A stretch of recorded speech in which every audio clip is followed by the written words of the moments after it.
جماعه ممكن حد يروح يطمن على شركه ابل يشوفهم تعبانين ولا حاجه، عشان ده تالت جهاز ينزلوه بديسكاونت في الثمن بتاعه وبامكانيات عاليه، يعني مش طبيعي. الماك بوك اير الجديد الام 4 مش بس نازل بارخص من سعره $200، لا ده كمان بقى يبدا من 16 جيجا رام. ابل اخيرا اعترفت ان ال 8 جيجا رام ملهاش لازمه، اقل لابتوب مهما كان المفروض تشتريه يبقى 16 جيجا رام، وكمان مع بروسيسور الام 4 اللي بيديك ضعف اداء الام 1. فالماك بوك اير ده انتقل من ان هو يبقى مجرد جهاز للجامعه او للشغل الخفيف وورد واكسل او شويه جرافيك ديزاين بسيط، ان يبقى جهاز ممتاز للجرافيك ديزاينرز، وفي نفس الوقت يبقى جهاز كويس جدا للفيديو اديتورز يبداوا عليه ويطلعوا بيه شغل احترافي على بريمير، وشويه افتر افكتس حلوين بس مش كتير، لان الافتر افكتس سفاح رامات، ما ينفعش تبدا شغل افتر افكتس بروفيشنال باقل من 32 جيجا رامات. وطبعا بنعتذر للمهندسين عشان اللابتوب ده مش للمهندسين، لانه برامج اوتوديسك اللي بتستعملها كمهندس معماري مش متاحه على الماك. وللاسف اللابتوب لسه بيجي بفتحتين تايب سي بس، فهتضطر انك تشتري يو اس بي هاب خارجي علشان لو عايز توصل اللاب بتاعك باي حاجه. وخلينا ندعي كلنا ان شركه ابل تحن علينا وتخلي اللابتوبس بتاعتها ابجريدبل، نعرف نعمل ابجريد للستورج والرامات، علشان الموضوع مش منطقي خالص بصراحه ان اللابات بتشتريها زي ما هي ما تعرفش تطور فيها اي حاجه،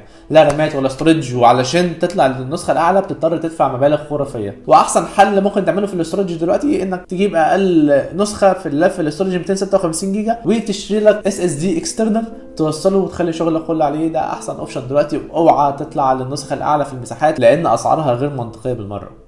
بس كده، لو عجبك الفيديو اتاكد انك تعمل لي فولو عشان تشوف كل الفيديوز اللي جايه اللي ليها علاقه بكل منتجات ابل اللي محتاج تعرفها. سلام.